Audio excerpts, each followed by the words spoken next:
ఇవి ఎక్కువ ఉన్నాయి.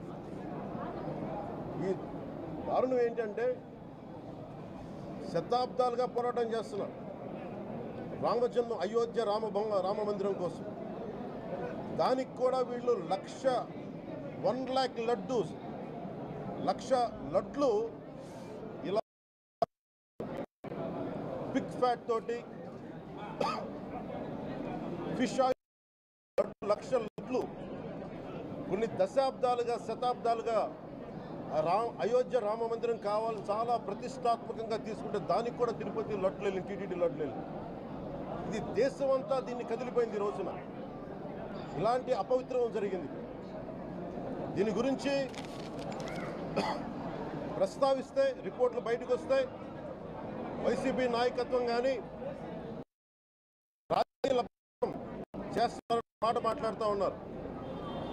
వైసీపీ నాయకులకి కానీ వారి మద్దతుదారులు కానీ నేను మనస్ఫూర్తిగా మీకు తెలియజేస్తున్నా, రామతీర్థం గొడవప్పుడు 219 గుడుల్ని మీరు అపవిత్రం చేసినప్పుడు మీ పాలనలో ఒక సగటు హిందువుగా నేను గొంతెత్తి పోరాటం చేయాలి అంటే రోడ్ల మీదకి ఆ రోజే వచ్చామని గుర్తుపెట్టుకోండి. ఆ రోజు కూడా రామతీర్థం రాముల వారి విగ్రహాన్ని మీరు అర్చకులు చేసినప్పుడు ఉంది, కానీ ఆ రోజు కూడా దాన్ని రాజకీయ పరంగా మేము తీసుకెళ్ళా. దోషులకి శిక్ష పడాలి, వీళ్ళెవరో కనుక్కోండి. ఈ రోజు వరకు మీరు పట్టించుకోవాలా. ఇది మేము చెప్తూనే నిజంగా చేయాలంటే ఈ ప్రస్తావన ఎందుకు తీసుకొస్తున్నానంటే సమాజంలో అస్థిరత లేదంటే డిస్హార్మనీ క్రియేట్ చేయడానికి మేము లేవు ఇక్కడ. కానీ తప్పు జరుగుతుంటే, దాడులు జరుగుతూ ఉంటే, అపవిత్రం చేసుకుంటూ వెళ్ళిపోతే చూస్తూ ఎవరు కూర్చోం. తప్పు, అది కూడా తప్పు అవుద్ది. ఫండమెంటల్ కాన్స్టిట్యూషనల్ ఫండమెంటల్ ఇది. ప్రతి వ్యక్తికి వారి ధర్మాన్ని ఆచరించే హక్కు ఉంది. ఎవరన్నా వచ్చి ఆ ధర్మాన్ని పాడు చేసే హక్కు ఎవరికి లేదు. ఫండమెంటల్ రైట్ ఇది. ఇలాంటి స్థాయిలో ఈ రిపోర్ట్ బయటకు వచ్చినప్పుడు ఏం చెప్పు ఉండాల్సింది గత ముఖ్యమంత్రి గారు? సార్, ఇది ప్రభుత్వం, మన కొత్త ప్రభుత్వంలోకి వచ్చాం. ఇది వెండెట్టా ప్రభుత్వం కాదు, ఇది పగా ప్రతీకారాల ప్రభుత్వం కాదు ఇది. కానీ తప్పు జరుగుతుంటే మటుకు చేతులు కట్టుకొని చూసే ప్రభుత్వం కూడా కాదు. అది మీకు చాలా పగడ్బందీగా తెలియజేస్తున్నాను విషయం. అలాంటిది నా మీద ఎన్నో మాట్లాడినా మేము ఎప్పుడు మాట్లాడలా. రామతీర్థం గురించి జరిగినప్పుడు కూడా మేము మాట్లాడలా. కానీ ఈ రోజున రిపీట్ అయిపోతున్నాయి మిస్టేక్స్. అలవాటైపోయింది. ఎప్పుడే ఫుల్ స్టాప్ టు దిస్. దీంట్లో ఒకరు నిందించట్లా. టీటీడీ బోర్డు ఉంది, వైసీపీ కాన్స్టిట్యూట్ చేసిన టీటీడీ బోర్డు ఉంది. వైవి సుబ్బారెడ్డి గారు ఉన్నారు టీటీడీ చైర్మన్గా.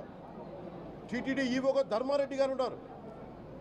మళ్ళీ వాళ్ళు కాకుండా కొత్తగా వచ్చారు. ఈ 5 సంవత్సరాలు ఈ బోర్డు ఏం చేస్తూ ఉంది? ఈ టీటీడీ బోర్డుని మేము ప్రశ్నిస్తున్నాం. మీరు బయటికి రండి. ఏం చేసి ఉండాల్సింది వచ్చినప్పుడు మీరు పంపించండి ల్యాబ్స్కి. మీకు ఎవరైతే తప్పులు చేశారో వారి మీద మీరు చర్యలు తీసుకోండి అని చెప్పాలి. కానీ తప్పులు చేసిన వాళ్ళని వెనకేసుకొచ్చే విధానం ఏంటో నాకు అర్థం కావట్లేదు. ఇదాన్ని మార్చుకోవాలి. అంతేగాని మీరు అస్థిరత చేసే ఆలోచన కానే కాదు. ఇదే మీరు ఊహించండి. ఇంకా ఏ ధర్మం ఇలాంటి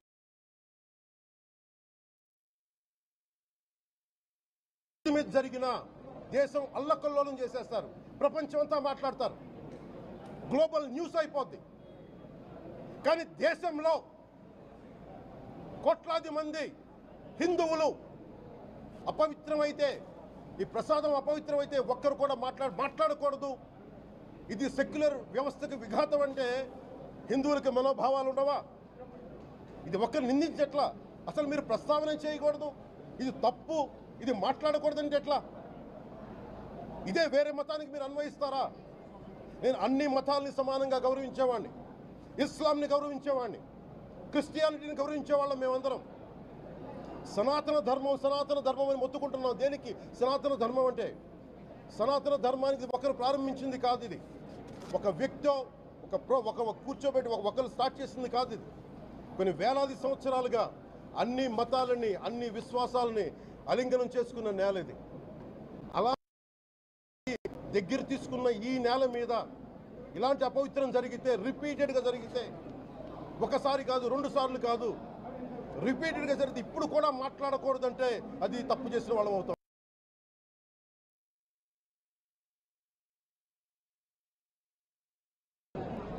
మేము కాదంటలా.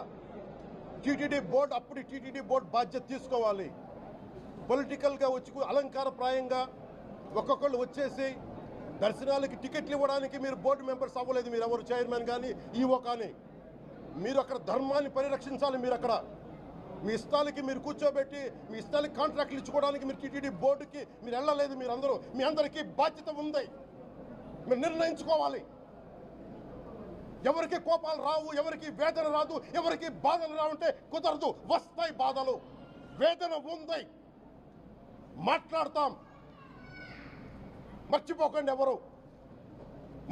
గత ముఖ్యమంత్రి గారు కూడా నేను చేస్తా ఉన్నాను, జగన్మోహన్ రెడ్డి గారికి కూడా. ఇదే చర్చికి జరిగితే మీరు ఊరుకుంటారా? ఒక మసీదుకి జరిగితే ఊరుకుంటారా? ఒక తిరుమలకి జరిగినప్పుడు ఎందుకు వెనకేసుకొస్తారు? రాకండి. ఏ మతం మీద దాడి జరిగినా సంపూర్ణంగా నాతో సహా మేము ఖండిస్తాం, వస్తాం. ఇస్లాం మీద దాడి జరిగితే మేము మాట్లాడతాం. క్రిస్టియానిటీ మీద దాడి జరిగితే మేము మాట్లాడతాం. హిందూ ధర్మం మీద, సనాతన ధర్మం మీద దాడి జరిగితే కూడా నేను మాట్లాడతాను. ఇది మొదటిసారి కాదు, మేమందరం మాట్లాడతాం. ఇది ప్రాథమిక హక్కు. ఇది పరస్పర విశ్వాసాలను గౌరవించుకోవడం చాలా చాలా అవసరం. ఇది అందరికీ తెలియజేస్తున్నాను. ఇది దోషులకి కఠిన శిక్ష పడాలి. అలాగే ముఖ్యమంత్రి గారికి కూడా నేను తెలియజేసుకున్నాను, చంద్రబాబు నాయుడు గారికి కూడా. క్యాబినెట్ మీటింగ్ జరగాలి, అసెంబ్లీలో చర్చ జరగాలి. అసలు టీటీడీ ట్రస్ట్లో ఎన్ని అవకతవకలు జరిగినాయి, దీని మీద కూలంకషంగా దీని మీద చర్చలు జరగాలి. అలాగే నిన్న అందరూ మీడియా పెద్దలు కూడా అడుగుతూ ఉన్నారు, అధిపతులు, పత్రికాధిపతులు కూడా అడుగుతూ ఉన్నారు, మీడియా వారు కూడా అడుగుతున్నారు, దీన్ని సిబిఐకి తీసుకెళ్లాలా లేదా అనేది. అది గౌరవ ముఖ్యమంత్రిగా నిర్ణయం తీసుకోమని. మీరు ఏ నిర్ణయం తీసుకున్నా క్యాబినెట్ మీ వెనకాల ఉంటుంది, ఉంటారు. ఇది ఇక్కడితో ఆగాలని మనస్ఫూర్తిగా నేను కోరుకుంటున్నాను. అలాగే 40 సంవత్సరాలుగా కర్ణాటకలోని గీ కంపెనీకి ఇస్తూ ఉన్నారు. 15,000 కేజీలు అవసరం అవుతుంది నెయ్యి, మనకి స్వచ్ఛమైన నెయ్యి. అలాంటిది వీళ్ళు 1000 రూపాయలు కొన్నదాన్ని వీళ్ళు 360 రూపాయలకే వస్తుందని చెప్పి ఎవరో మిడిల్ మ్యాన్ వచ్చి చెప్పారు. ఆ మిడిల్ మ్యాన్ ఎవరు? మీరు 1,00,000 లడ్డూలు మీరు అయోధ్యగా పంపించినప్పుడు మాట్లాడింది ఎవరు? చెక్ చేశారా? క్వాలిటీ చెక్ చేశారా? కోట్లాది మంది భగవంతుణ్ణి విశ్వాసం ప్రకటించే ప్రతి ఒక్కరి ఈ రోజున బాధకు గురయ్యారు. నాకు నిజంగా ఇంకో వేదన కూడా ఉంది. ఇది ఇంకొకరిని నిందించట్లా. తిరుమలలో ఉండే ఇంతమంది సేవ చేసుకునే వ్యక్తులు కానీ మీరందరూ హిందువులే కదా. మీరందరూ టీటీడీలో ఉండే వందలాది మంది ఎంప్లాయీలు, ఉద్యోగులు, వేలాది మంది ఉద్యోగులు, మీరందరూ ఏం చేస్తున్నారు? మీరు హిందువులు కాదా? మీరు స్వామివారికి అపవిత్రం జరుగుతూ ఉంటే మీరు కల్తీ నేచర్ మీకు తెలిసి కూడా మీరు ఎందుకు కాముకున్నారు? భయపడ్డారా? వైసీపీ అంటే వైవి సుబ్బారెడ్డి గారంటే భయపడ్డారా? ధర్మారెడ్డి గారంటే భయపడ్డారా? ఏ స్వామి అయితే మీకు ఆశ్రయం ఇచ్చారో ఆ స్వామికి అపవిత్రం జరుగుతూ ఉంటే మీరందరూ కామ్గా కూర్చునే మీకు ఎలా వచ్చింది? మీకు ఇది నేను సాటి హిందువులను కూడా నేను ప్రశ్నిస్తున్నాను. దీంట్లో ఇది ముందుగా ప్రతి హిందువు గౌరవించాల్సింది. దీన్ని మీ మతాన్ని మీరు గౌరవించుకోండి ఫస్ట్. ప్రతి హిందూ నేర్చుకోవాలి. ఇది ప్రతి హిందూ ఆత్మపరిశీలన చేసుకోవాలి. మీరు బయటికి రావాలి. తప్పు జరుగుతూ ఉంటే కూర్చొని చేతులు కట్టుకొని మనకెందుకులే అంటే ఇలాగే ఉంటాయి. ఇది మారాలి. నేను కూడా దీంట్లో భాగమే కాబట్టి నిజంగా నాకు ఇన్ని సమస్యలు చెప్పారు ఇన్ని సంవత్సరాలుగా.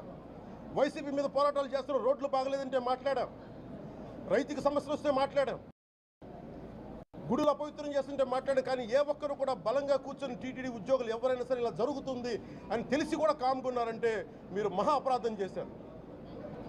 ఆ మహా అపరాధానికి నేను కూడా నాకు సంబంధం లేకపోయినా ఈరోజు నేను ప్రాయశ్చిత దీక్ష మొదలుపెట్టాను. ఈరోజు 11 రోజులు స్వామివారికి నేను క్షమాపణలు కోరుకుంటూ దీక్ష తీసుకుంటున్నాను. ఇది మారాలి, ఉండకూడదు అని కోరుకుంటూ సెలవు తీసుకున్నాను. నమో వెంకటేశాయ.